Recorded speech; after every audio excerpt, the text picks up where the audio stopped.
ചങ്ങായിമാരെ നമസ്കാരമുണ്ട്. എല്ലാവർക്കും സുഖമല്ലേ? എല്ലാവരും സുഖമായിരിക്കുന്നു എന്ന് കരുതുന്നു. ഞാൻ കുറേ കാലം, അതായത് ഈ ചാനൽ തുടങ്ങിയ സമയം മുതൽ ഒരു കൊറിയൻ സീരീസ് ഞാൻ അപ്ലോഡ് ചെയ്യുന്നുണ്ടായിരുന്നു.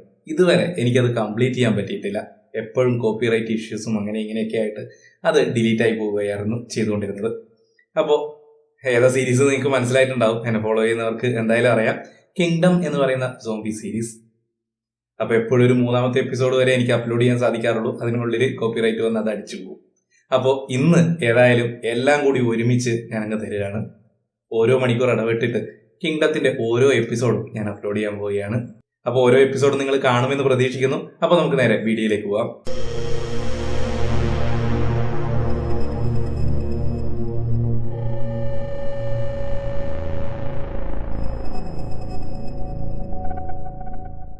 ആദ്യ എപ്പിസോഡിന്റെ തുടക്കത്തിൽ ഒരു വൈദ്യനും അയാളുടെ ശിങ്കിടിയും കൂടി രാജകൊട്ടാരത്തിലേക്ക് വരുന്നതാണ് നമ്മൾ കാണുന്നത്. രാജാവ് രോഗശയ്യയിലാണ്. അദ്ദേഹത്തെ ചികിത്സിക്കുന്നതിന് വേണ്ടിയിട്ടാണ് ഇവർ അങ്ങോട്ടേക്ക് വരുന്നത്. ആ വൈദ്യൻ ശിങ്കിടിയോട് രാജാവിന് മരുന്നും ഭക്ഷണവും കൊടുക്കുമ്പോൾ അദ്ദേഹത്തെ നോക്കാൻ പാടില്ല എന്ന് പറയുന്നു. ശിങ്കിടി അതിന് സമ്മതിക്കുകയും ചെയ്യുന്നു. അങ്ങനെ രണ്ടുപേരും അരമനയ്ക്കുള്ളിലേക്ക് പോകുന്നു. ശരി, ഇനി അദ്ദേഹത്തിന് ഭക്ഷണം കൊടുക്കൂ എന്ന് വൈദ്യൻ പറയുന്നു. അങ്ങനെ ആ ശിങ്കിടി ഭക്ഷണപാത്രം അവിടേക്ക് വയ്ക്കുന്നു. അതേസമയം എന്തോ ജീവി മുരളുന്നത് പോലെ അവൻ കേൾക്കുന്നു.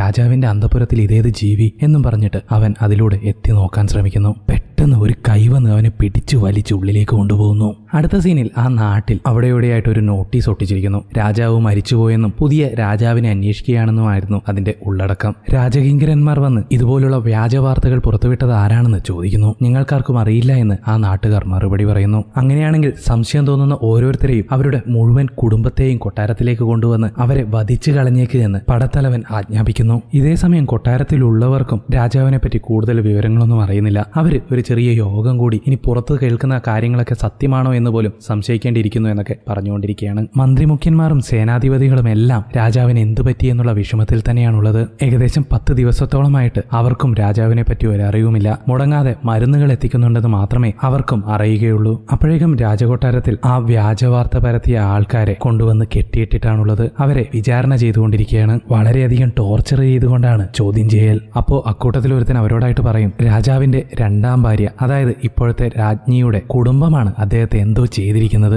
അധികാരികളായ നിങ്ങൾക്ക് പോലും രാജാവിനെ കാണാനുള്ള അനുമതിയില്ലെങ്കിൽ അതിലെന്തോ ചതിയുള്ളതായിട്ട് നിങ്ങൾക്ക് മനസ്സിലാവുന്നില്ലേ എന്ന് അവൻ അവരോടായിട്ട് ചോദിക്കുന്നു. അത് കേട്ടുകൊണ്ട് അരമനയിൽ നിന്ന് മന്ത്രിമുഖ്യൻ അങ്ങോട്ടേക്ക് വരുന്നു. രാജാവ് മരിച്ചുപോയെന്നും പുതിയ ആളെ രാജാവായി നിയമിക്കുകയാണെന്നും ഒക്കെ നോട്ടീസ് അടിച്ച് വിതരണം ചെയ്തല്ലോ. ആരാ പുതിയ രാജാവ്? രാജകൊട്ടാരത്തിൽ നിന്നും ഇറങ്ങിപ്പോയ ആ രാജകുമാരനോ എന്ന് അയാൾ അവരോടായിട്ട് ചോദിക്കുന്നു. ഈ മന്ത്രിമുഖ്യൻ വേറെ ആരുമല്ല, ഇതാണ് മഹാറാണിയുടെ അച്ഛൻ. അതായത് ഇത്രയും നേരം ആ നാട്ടുകാര് കുറ്റം പറഞ്ഞുകൊണ്ടിരുന്ന ഒരാളില്ലേ, രാജാവിനെ അപായപ്പെടുത്തിയത് ഇയാളാണെന്നാണ് അവൻ പറഞ്ഞത്. മറുവശത്ത് നമ്മുടെ രാജകുമാരൻ മഹാറാണിയെ കാണുന്നു.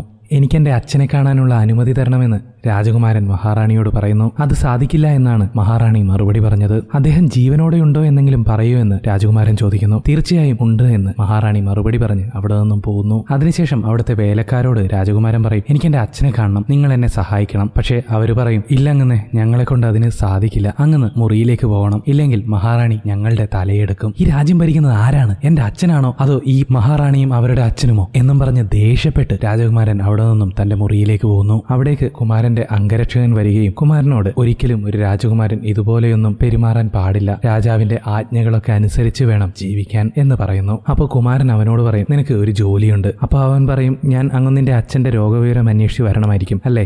അതൊന്നും വേണ്ട, എനിക്ക് എന്റെ അച്ഛന് ശരിക്കും എന്താണ് സംഭവിച്ചതെന്ന് അറിയണം. അദ്ദേഹത്തിന്റെ മെഡിക്കൽ റിപ്പോർട്ട്സ് നീ എനിക്ക് കൊണ്ടുവന്ന് തരണം എന്ന് കുമാരൻ അയാളോട് പറയുന്നു. അവിടെയൊക്കെ അത്രയ്ക്കും കാവലുണ്ടാവും, അതൊക്കെ വെട്ടിച്ച് ഞാൻ എങ്ങനെ ഉള്ളിലേക്ക് പോകാനാണ് എന്ന് അംഗരക്ഷകൻ ചോദിക്കുന്നു. നീ ആരും കാണാതെ അടുക്കളയിൽ നിന്ന് ഭക്ഷണവും ചോറും കറിയും ഒക്കെ എടുത്തുകൊണ്ട് പോകുന്നത് എനിക്കറിയാം, അതുപോലെ തന്നെ ഇതും അങ്ങ് ചെയ്താൽ മതിയെന്ന് രാജകുമാരൻ പറയുന്നു. അപ്പോൾ അംഗരക്ഷകൻ പറയും, ഞാനും 40 വർഷമായി ഇവിടെ കിടന്ന് അധ്വാനിച്ച് കഷ്ടപ്പെട്ടിട്ടാണ് ഇപ്പോൾ ഈ ഒരു നിലയിലേക്ക് എത്തിയിരിക്കുന്നത്. ഈ അവസ്ഥയിൽ എനിക്കെന്തെങ്കിലും സംഭവിച്ചാൽ ഗർഭിണിയായിരിക്കുന്ന എന്റെ ഭാര്യയെ എങ്ങനെ ആര് സംരക്ഷിക്കുമെന്ന് അയാൾ ചോദിക്കുന്നു. അതൊന്നും എനിക്കറിയില്ല, ഞാൻ പറഞ്ഞത് നീ ചെയ്യാൻ നോക്കുക എന്ന് രാജകുമാരൻ ആജ്ഞാപിക്കുന്നു. ശരി, ഞാൻ പോയിട്ട് എടുത്തിട്ട് വരാമെന്നും പറഞ്ഞ് അംഗരക്ഷകൻ അവിടെ നിന്നും പോകുന്നു. അതിനുശേഷം രാജകുമാരനും വെറുതെ ഇരുന്നില്ല. അവനും നേരെ അന്തപുരത്തിലേക്ക് പോകുന്നു. ആരും കാണാതെ ഒളിച്ചൊളിച്ചാണ് രാജകുമാരൻ അന്തപുരത്തിലേക്ക് കടക്കുന്നത്. അങ്ങനെ എങ്ങനെയൊക്കെയോ കൂടി രാജകുമാരൻ രാജാവിന്റെ അന്തപുരത്തിലേക്ക് കടക്കുന്നു. അപ്പോൾ ആരോ വരുന്നത് പോലൊരു ശബ്ദം കേട്ടിട്ട് അദ്ദേഹം ഒരു മുറിയിലേക്ക് ഒളിച്ചു നിൽക്കുന്നു. വെളിയിൽ എന്തോ ഒരു വലിയ രൂപത്തിന്റെ നിഴൽ രാജകുമാരൻ കാണുന്നു. അത് കണ്ട് അയാൾ ഞെട്ടിത്തരിച്ചുപോയി. പെട്ടെന്ന് ആ ശബ്ദവും രൂപവും അപ്രത്യക്ഷമാകുന്നു. അതെന്താണെന്ന് നോക്കുന്നതിന് വേണ്ടിയിട്ട് രാജകുമാരൻ പതിയെ പുറത്തേക്ക് നോക്കുന്നു. ആ സമയത്ത് രാജാവിന്റെ അംഗരക്ഷകരും പടയാളികളും വന്ന് രാജകുമാരന്റെ മുന്നിൽ നിൽക്കുന്നു. താങ്കൾ എന്താണ് ഇവിടെ? നിങ്ങൾ ഇവിടെയൊന്നും വരാൻ പാടില്ല എന്ന് മഹാറാണിയുടെ ആജ്ഞയുള്ളതല്ലേ, പിന്നെ എന്തിനാണ് ഇങ്ങോട്ടേക്ക് വന്നത് എന്ന് പടത്തലവൻ ചോദിക്കുന്നു. ഞാനെന്തോ വലിയൊരു രൂപം ഇവിടെ വെച്ച് കണ്ടു എന്ന് രാജകുമാരൻ അവരോട് പറയുന്നു. ഞങ്ങളിവിടെ ഇത്രയും പേർ കാവൽ നിൽക്കുമ്പോൾ ഞങ്ങളുടെ കണ്ണ് വെട്ടിച്ച് ഒരു രൂപവും ഇതിനകത്തേക്ക് കടക്കില്ല എന്ന് പടത്തലവൻ പറയുന്നു. മാത്രവുമല്ല അങ്ങന്നിന്റെ മുറിയിലേക്ക് പോയാലും എന്ന് അയാൾ പറയുന്നു. ഞാൻ എന്റെ അച്ഛനെ കാണാതെ പോവുകയില്ല എന്ന് രാജകുമാരൻ അയാളോട് പറയുന്നു. ഉടനെ തന്നെ പടത്തലവൻ വാളെടുത്ത് രാജകുമാരന്റെ കഴുത്തിന് നേരെ വെച്ച് തിരിച്ചു പോകാൻ പറയുന്നു. രാജകുമാരന് നേരെ തന്നെ വാളോങ്ങുന്നു. മര്യാദയ്ക്ക് വഴിമാറട മുണ്ടയ്ക്കൽ ശേഖര എന്ന് കൊറിയൻ ഭാഷയിൽ പറഞ്ഞ രാജകുമാരനെയും കൂട്ടി പടത്തലവൻ മന്ത്രിമുഖ്യന്റെ അടുത്തേക്ക് പോകുന്നു. ഉള്ളിലൊരു വലിയ മൃഗം കടന്നുകൂടിയിട്ടുണ്ടെന്ന് രാജകുമാരൻ മന്ത്രിമുഖ്യനോട് പറയും. അതെ, തന്റെ അച്ഛൻ മരിക്കണം, ഈ രാജ്യം എന്റെ കൈക്കുള്ളിലാവണം, ഞാൻ ഈ രാജ്യം ഭരിക്കണം എന്നൊക്കെ അത്യാഗ്രഹം പിടിച്ചൊരു മൃഗം ഈ കൊട്ടാരത്തിൽ കടന്നുകൂടിയിട്ടുണ്ടെന്നും പറഞ്ഞ് മന്ത്രിമുഖ്യൻ രാജകുമാരനോട് ദേഷ്യപ്പെടും. ദേഷ്യം വന്ന രാജകുമാരൻ അവിടെ നിന്നും തന്റെ മുറിയിലേക്ക് പോകുന്നു. ആ മന്ത്രിമുഖ്യന്റെ മകനാണ് ഈ പടത്തലവൻ, അതായത് നമ്മുടെ മഹാറാണിയുടെ അനിയൻ. മുറിയിലെത്തിയ രാജകുമാരന് അദ്ദേഹത്തിന്റെ അംഗരക്ഷകൻ രാജാവിന്റെ മെഡിക്കൽ റിപ്പോർട്ട്സ് കൊണ്ടുചെന്ന് കൊടുക്കുന്നു. രാജകുമാരൻ അത് തുറന്നു നോക്കുമ്പോൾ അതിൽ ഒരു ഡീറ്റെയിൽസും ഇല്ല. എല്ലാ പേജും ബ്ലാങ്ക് ആയിരിക്കുന്നു. അവിടെ വന്നുപോയ ആ വൈദ്യന്റെ പേരല്ലാതെ മറ്റൊന്നും അതിലുണ്ടായിരുന്നില്ല. നമുക്കുടനെ തന്നെ ഈ വൈദ്യനെ പോയി കാണണമെന്ന് രാജകുമാരൻ പറയുന്നു. അയ്യോ, അങ്ങന്ന് പുറത്തു പോകുന്ന കാര്യം അറിഞ്ഞു കഴിഞ്ഞാൽ മഹാറാണി എന്ത് ചെയ്യുമെന്ന് അറിയോ എന്ന് അംഗരക്ഷകൻ രാജകുമാരനോട് ചോദിക്കുന്നു.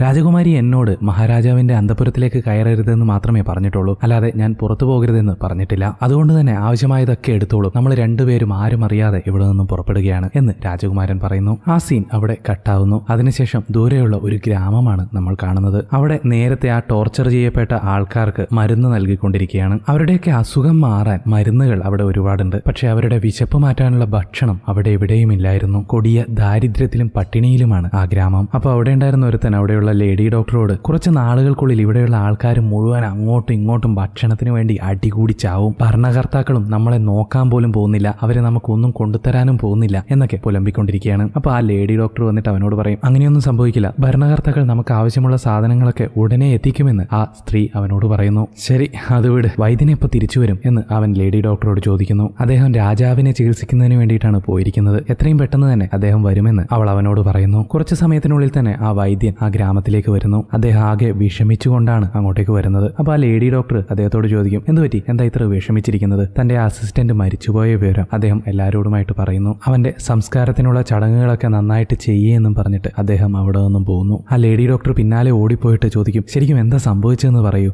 ഒന്നുമില്ല എന്ന് പറഞ്ഞാൽ ഒന്നുമില്ല, അത്ര തന്നെ എന്നും പറഞ്ഞ് വിഷമത്തോടെ അദ്ദേഹം അകത്തേക്ക് കയറിപ്പോകുന്നു. ഇപ്പോൾ കൊട്ടാരത്തിൽ മന്ത്രിമാരുടെ യോഗം ചേർന്നിരിക്കുകയാണ്. ആജ്ഞ ലംഘിച്ച് രാജകുമാരൻ അരമനയിൽ കയറിയതിനെ പറ്റിയാണ് സംസാരം.